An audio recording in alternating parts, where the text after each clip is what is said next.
Sama kayo ng mga barkada mo. Check nyo lang kung may tebulats. Pag wala at makinis naman, di goods yan.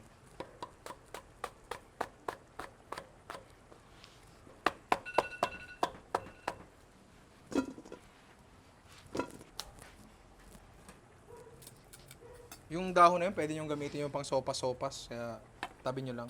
Kung magsosopas kayo.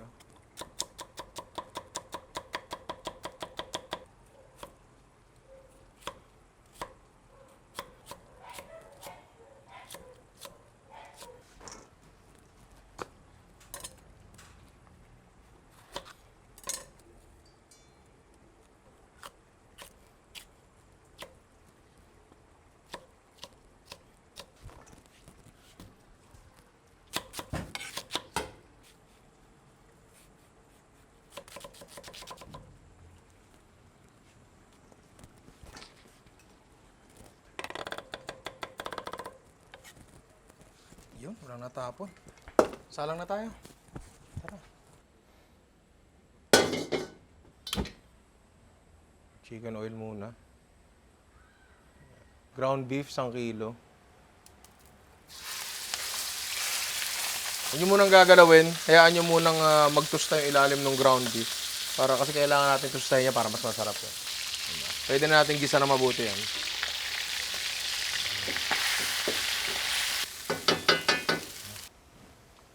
Breakfast. Mercury, baka naman. Oh, mahal gamot mo yun. Dahil kong gamot eh.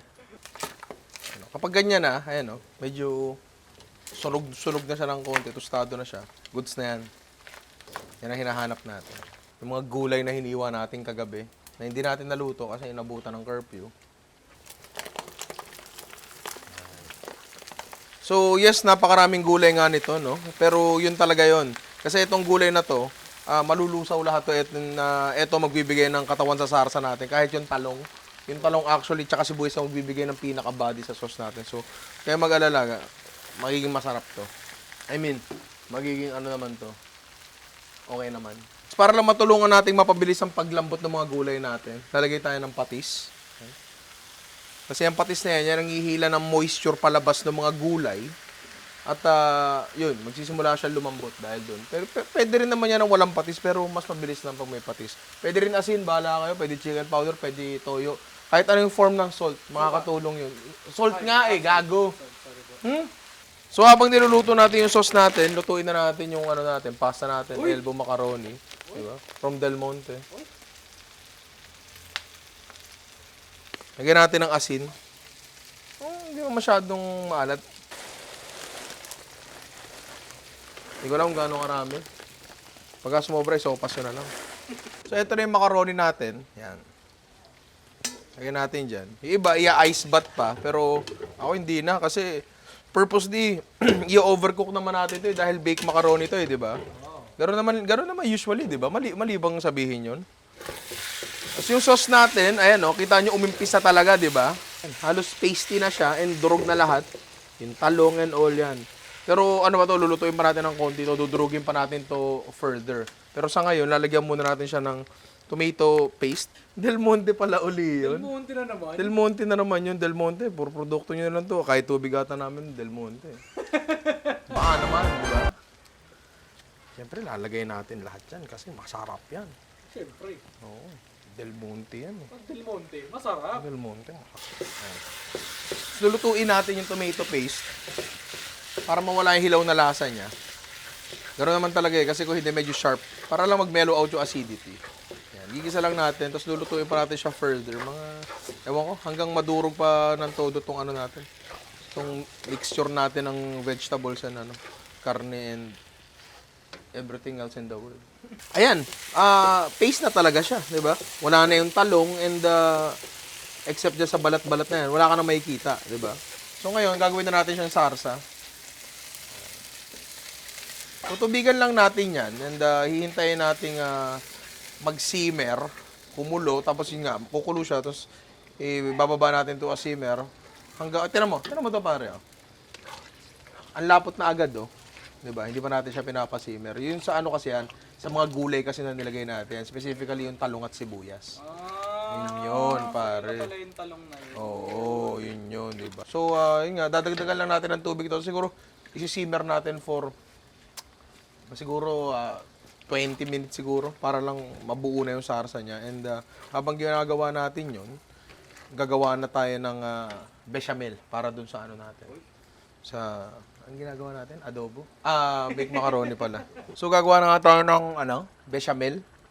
Ano lang naman yun? Pinalapot na gatas lang naman yun. Hindi naman mahirap yun. Meron tayo ditong, para saucepan. Tapos lalagyan natin ng butter. Lagyan na kayo ng harina. Yan. Ano ka? Parang kulang sa butter. Dagdagan natin. Kasi yummers yan. Yummers. Pag okay na yung roux nyo, pag naluto na siya ng mga 1 minute, ganyan, pwede nyo ilagay yung gatas nyo. Huwag nyo muna lalagay lahat, lagay muna kayo ng konti. Yan. Medyo nasunog yung roux natin doon dahil sa kapabayaan. Pero okay lang yan. Okay lang yan. Pula naman yung paglalagay niyan eh. Tapos kapag lumapot na siya ng ganyan, na-absorb na lahat ng gatas, lagay lang uli. Hindi nyo pwedeng ibuhos ng isang buhos lang yung lahat ng liquid nyo kasi dun mangyayari yung yung lumps eh. Kapag na-reach na yung maximum na lapot niya, yan, tsaka lang kayo pwede magdagdag.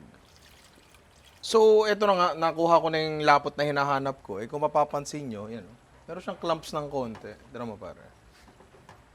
Wala namang problema dun. Ha? Masarap pa rin yan. Masarap pa rin yan. Pwede nyo namang gamitan ng whisk or pwede nyo padaanin sa salaan para mapino nyo ng maayos. Pero honestly, wala namang prop na mag-grade sa inyo dyan, di ba? Okay lang yan kung may lumps ng konti. Huwag lang yung sobrang lalaki talaga.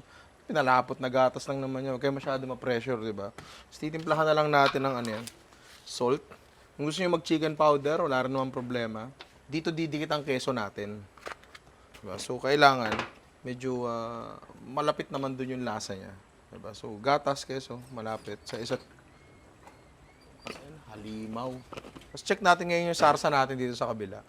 Wala tayong nilagay na kahit ano dyan na pampalapot. Pero kung makikita nyo, ayan ang lapot niya, di ba? Dahil yan sa talong, sa sibuyas at sa kung ano-anong gulay na nilagay natin dyan.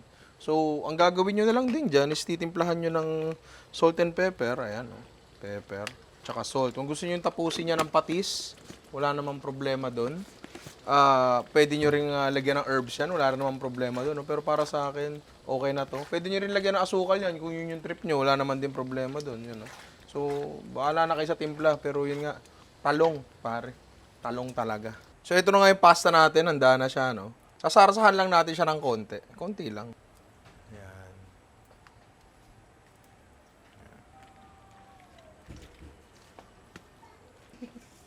Tapos ngayon, bubuuin na natin siya na parang lasagna. Pare. Or alternately,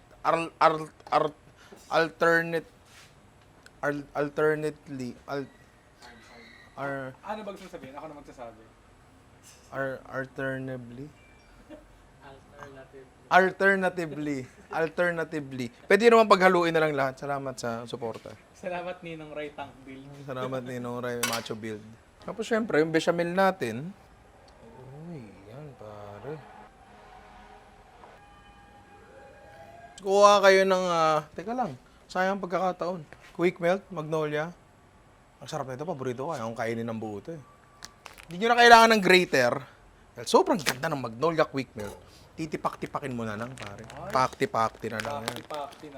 Oo, pakti-pakti. Yung amount na keso na ilalagay nyo, bahala na kayo. Depende na lang kung gaano yung kamahal yung pamilya nyo. Sarap daw yung Magnolia Quick Melt ayon kay Gijon. Natututo ka na, bata ka pa. Yan pa lang, goods na yan. Kasi masarap ang Magnolia Quick Melt.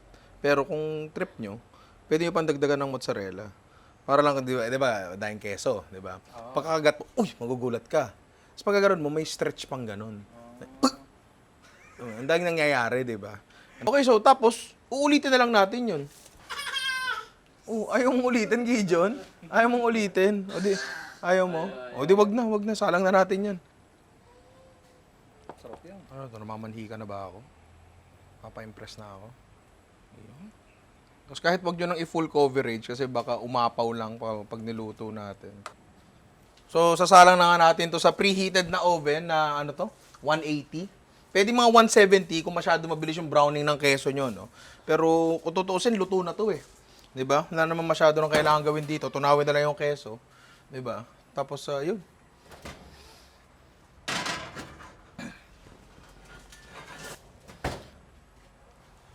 So, palagay ko luto na.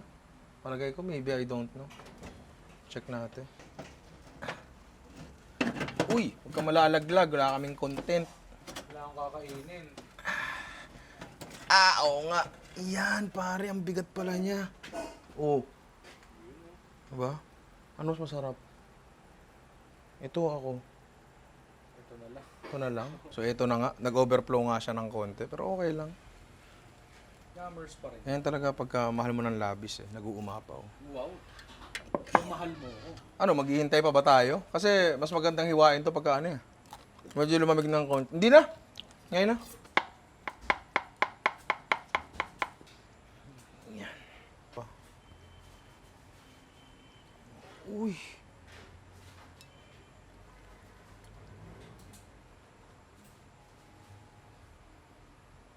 Parang ako lang yan, pare. Ugly delicious. Tikman na nga to. So, ito na nga. Baked macaroni, pare. Sobrang basic, sobrang dali. Tsaka maraming talong. Diba? Sino mag-aakalang pwede sa baked macaroni? Pero matagal ko nang ginagawa. Napulot ko to sa hotel dati na nagtatrabaho ako. Yun yung ginamit talaga natin para nga, magkaroon ng body yung sauce natin. Diba? May usok? Oo. Ito may usok? Wala na. Uy, nalaglag. Hindi, kunin natin uli yan.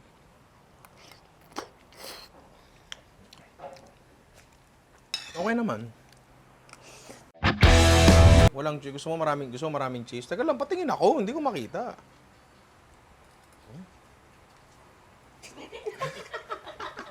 Ano mo? Ano? Mainit? Hindi na napapasok. Mainit?